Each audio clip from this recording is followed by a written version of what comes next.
एक एक सांसद एक विधायक को जब सुरक्षित नहीं हमारे देश में तो हमारा क्या होगा? तो कहाँ जाएगा लॉरेंस बिश्नोई? बच पाएगा? ये लोग खेल रहे हैं, उसको हाथ पर रख के ताक पर रख के खेल रहे हैं वो सब। नहीं तो फिर लॉरेंस बिश्नोई और पप्पू यादव को आमने सामने कर देना। आम आदमी पे नहीं, एक सांसद पर, एक विधायक पर। पप्पू यादव जो धमकी देता है, लॉरेंस बिश्नोई या कोई बिश्नोई हो, जब अदना आदमी को एसपीजी सुरक्षा मिल सकता है तो सांसद को क्यों नहीं मिल सकता है? उग्रवादी का और लुटेरे का और हत्यारे का कोई धर्म नहीं होता, कोई जात नहीं होता है। गृह मंत्री को चूड़ी पहन लेना चाहिए। फिर भी प्रैंक रहे चाहे कुछ भी रहे, कॉल काहे करेगा, धमकी काहे देगा? नमस्कार, आप देख रहे हैं न्यूज़ 7 वॉच और मैं हूं आपके साथ श्वेता मिश्रा।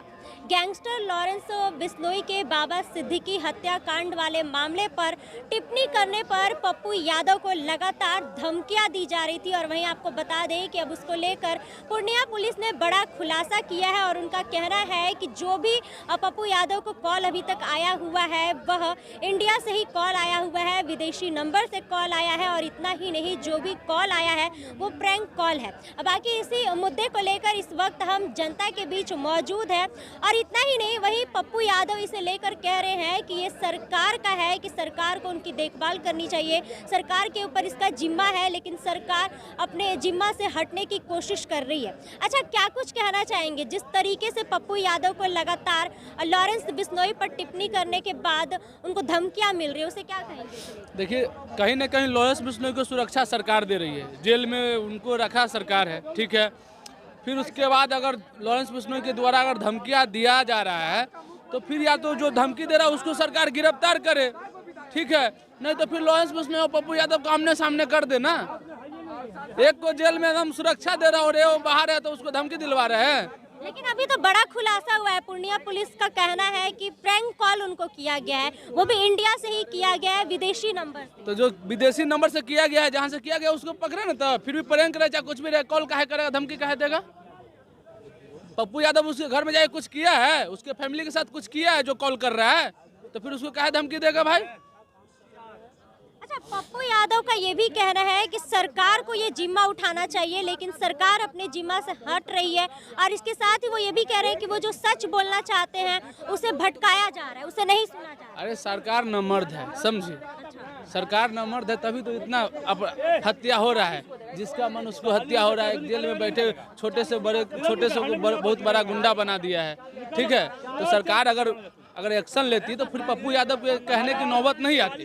और पप्पू यादव के बारे में बताने की जरूरत नहीं है, बिहार के जितने भी आदमी है ना, वो भले पूर्णिया के सांसद है लेकिन वो पूरे बिहार का मसीहा है, ठीक है। सरकार निकम्मी है, तो बिल्कुल निकम्मी है ना। एक भाई, अब ऐसा नहीं पप्पू यादव दूसरे सांसद की जैसे कि वो सदन में गया, बैठ गया, घर पे बैठ गया।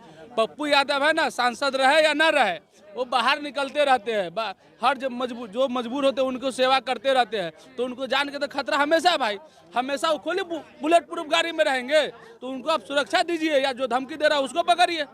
हमेशा वो तो बुलेट प्रूफ गाड़ी में नहीं बैठेंगे, जहाँ तक वो सेवा करते रहते हैं, अकेले रहते हैं, पब्लिक प्लेस में रहते हैं, कोई भी गोली मार कैसे निकल जाएगा। अच्छा, क्या कहना चाह, हाँ बोलिए। पप्पू यादव बहुत दिग्गज नेता है, गरीबों के मसीहा है। पप्पू यादव जो धमकी देता है, लॉरेंस बिश्नोई या कोई बिश्नोई हो, गलत कर रहा है। धमकी नहीं, एक गरीबों के मसीहा, गरीब जब ठान लेगा कि पप्पू यादव का जो कहता है, धमकी देता है, वो सारा गरीब उस पर टूट पड़ेगा, एक दूसरे के हावी हो जाएगा, तो कहाँ जाएगा लॉरेंस बिश्नोई? बच पाएगा? लेकिन अभी खुलासा हुआ है कि जो उनको कॉल आया वो प्रैंक कॉल है, लॉरेंस बिश्नोई के द्वारा नहीं है। तो उसी का आदमी किया होगा, ये नहीं कर सकते हैं। लेकिन पप्पू अंधे हैं, गरीबों के मसीहा, दहाड़ हो, कोरोना काल हो या किसी बेटी बहू का शादी ब्याह हो, उनमें सब शामिल होते हैं। और लॉरेंस बिश्नोई शामिल होगा? कभी नहीं होगा। अच्छा, सरकार पे वो सवाल खड़े कर रहे हैं कि सरकार उनका साथ नहीं दे रही है, वो जो बोलना चाहते हैं उसे सुनना भी नहीं चाहती। हो सकता है कोई इनमें भारी बात नहीं है, सरकार ध्यान नहीं दे रहा है उस बात पर, लेकिन सरकार को ध्यान देना चाहिए कि जेल से टेररिस्ट हो के, आतंकवादी हो के किसी को धमकी देना, तो कहीं ना कहीं सरकार पर सवालिया निशान लग रहा है। अच्छा, क्या कहना चाहेंगे? ये सरकार पे भी सवाल खड़े होते हैं कि जिस तरीके से पप्पू यादव को लेकर लगातार धमकियां मिल रही है, उसे क्या कहेंगे? गृह मंत्री को चूड़ी पहन लेना चाहिए। गृह मंत्री को चूड़ी पहन लेना चाहिए। वो तो कह रहे गृह मंत्री को जानकारी एक मंत्री को जानकारी एक संसद है जिनको लोगों ने चुन के बैठा है। संसद छोटे मोटे आदमी नहीं, एक संसद है और उनको लगातार अगर धमकी मिल रहा है तो गृह मंत्री पे कहीं ना कहीं सवाल उठता है। इस पर एक्शन ले, सारा पावर उनके पास में है। क्या कर रहे हो, क्या कर रहे हैं? जब किसी का हत्या हो जाएगा तब अपना एक्शन दिखाएंगे वो, तब वो हरकत में आएंगे। ये बहुत गलत हो रहा है। किसी की संसद प्रति, किसी भी पार्टी का संसद हो, किसी के द्वारा उस पर धमकी अगर पड़ता है तुरंत कानूनी कार्रवाई करना चाहिए। ये हमारे हिंदुस्तान के संविधान के साथ, हमारे हिंदुस्तान के कानून के साथ ये खिलवाड़ हो रहा है। ये लोग खेल रहे हैं, उसको हाथ पर रख के, ताक पर रख के खेल रहे हैं वो सब। ठीक है, इस तरह का जिस तरह एक संसद, एक विधायक को जब सुरक्षित नहीं हमारे देश में, तो हमारा क्या होगा? हमारा क्या होगा? हम लोग जनता जनार्दन, हम लोग मतदान दे के उनको संसद बनाए, उनको विधायक बनाए। जब उनको सेफ नहीं है हमारे भारत देश में, तो आम नागरिक का क्या होगा भाई? अच्छा, जिस तरीके से उन्होंने लॉरेंस बिश्नोई को लेकर टिप्पणी किया था और कई लोग कह रहे थे कि लॉरेंस बिश्नोई के द्वारा उनको धमकी दिया जा रहा है, लेकिन अब सामने आया है पूर्णिया पुलिस के द्वारा कि जो भी उनको धमकी आया है वो सब प्रैंक कॉल है। उसे कैसे देखते हैं? तो भाई उस पर कानून व्यवस्था है ना भाई, कानून संविधान है ना, उस पर जल्द से जल्द एक्शन लेके जो लोग दोषी हैं उनको गिरफ्तार कीजिए। उन पे एनएसए लगाइए, एनएसए लगाइए उनको कि एक सांसद के प्रति इस तरह का विचारधारा रखना कहीं ना कहीं कानूनी अपराध है। उसको जेल नहीं, उसको करवास की उम्र कैद की सजा होना चाहिए, चाहे जो भी व्यक्ति जो भी जाति से आ रहा है। क्या कि देखिए, बलात्कारी का, उग्रवादी का और लुटेरे का और हत्यारे का कोई धर्म नहीं होता, कोई जात नहीं होता है। ठीक है, वो जो भी जाति से, जो भी समाज से है, कड़ी से कड़ी कार्रवाई होनी चाहिए और सलाखों के पीछे वैसे वैसे होने चाहिए। अच्छा, सरकार पर जो सवाल खड़े कर रहे हैं वो सही है? क्या सरकार पर सवाल खड़े कर रहे हैं? सरकार को लेकर कह रहे हैं कि केंद्र और राज्य सरकार उनकी कोई मदद नहीं कर रहा है, वो जो बोलना चाहते हैं उसे छुपाया जा रहा है, बोलने नहीं दिया जा रहा है। देखिए, केंद्र में डबल इंजन की सरकार, बैसाखी की सरकार, और बिहार में डबल इंजन की सरकार, दोनों फेल है, दोनों फेल है। यहाँ नवादा हमारे बिहार में नवादा में 80 घरों को जला दिया जाता है। हमारी सरकार क्या कर रही है? हमारा कानून क्या कर रहा है?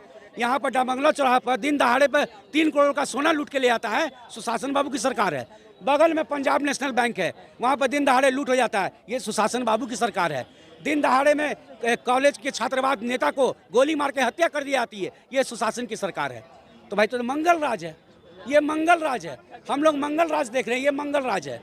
जंगल राज कौन सा था हमको नहीं पता, लेकिन ये मंगल राज हम देख रहे हैं सुशासन बाबू के राज में। किस तरह से बलात्कार का मामला, अपराध का मामला, हत्या का मामला, धमकी का मामला जिस तरह से हो रहा है, आम आदमी पे नहीं, एक सांसद पर, एक विधायक पर, और वैसे सांसद पर जो पिछड़ों का, गरीबों का, दलितों का मसीहा कहा जाता है, पप्पू यादव, उसको धमकी दिया जा रहा है। कानून क्या कर रहा है भैया? कानून व्यवस्था कहाँ है? या जवाब दें हमको, कानून व्यवस्था कहाँ है? अच्छा, क्या कहना चाहेंगे पप्पू यादव को? जब से उन्होंने लॉरेंस बिश्नोई पर टिप्पणी किया है, लगातार धमकियां मिल रही थी और अब ये सुना जा रहा है, पूर्णिया पुलिस के द्वारा कहा जा रहा है कि जो उनको कॉल आ रहा है वो प्रैंक कॉल है। क्या कहेंगे इस मामले पर? देखिए, इस पे भारतीय गृह मंत्रालय को इस पे संज्ञान लेना चाहिए कि निर्वाचित सांसद है और निर्दलीय का एक बार वो जीते हैं, तो उसका एक जांच होना चाहिए और उसको सुरक्षा देना चाहिए। जब अदना आदमी को एसपीजी सुरक्षा मिल सकता है तो सांसद को क्यों नहीं मिल सकता है? और पप्पू यादव के साथ जो भी हो रहा है, ये आरएसएस के द्वारा सोचा समझा साजिश है। वो एक मजबूत जनप्रतिनिधि है, सरकार को चाहिए कि जांच बैठाकर इसका सही रिपोर्ट करना चाहिए। क्या धमकी देने वाला कौन है? बिश्नोई है या उसके नाम पे कोई और दे रहा है? प्रैंक कॉल हो या फिर जैसा भी? बिल्कुल बिल्कुल, उसका जांच होना चाहिए। अच्छा, वो सरकार को लेकर भी सवाल खड़े कर रहे हैं कि केंद्र और राज्य सरकार से उनको कोई मदद नहीं मिल रहा है। बिल्कुल सही कर रहे हैं, बिल्कुल दोनों में से कहीं मदद नहीं मिल रहा है। दोनों जगह बीजेपी की सरकार है और वो कांग्रेस को कोऑपरेट करते हैं, इसलिए द्वेष की भावना से सरकार ऐसा कर रही है, बिहार सरकार भी और भारत सरकार। मतलब उनकी बात सही है? सही है, सही है। चलिए, तो जैसा कि आपने जनता की बातों को सुना और वही जनता की बातों से आप कितने सहमत हैं, कमेंट बॉक्स में अपनी राय जरूर बताइएगा। फिलहाल इस खबर में बस इतना ही। ऐसे ही तमाम खबरों के लिए बने रहे हमारे साथ और देखते रहे न्यूज़ 7 वॉच। धन्यवाद।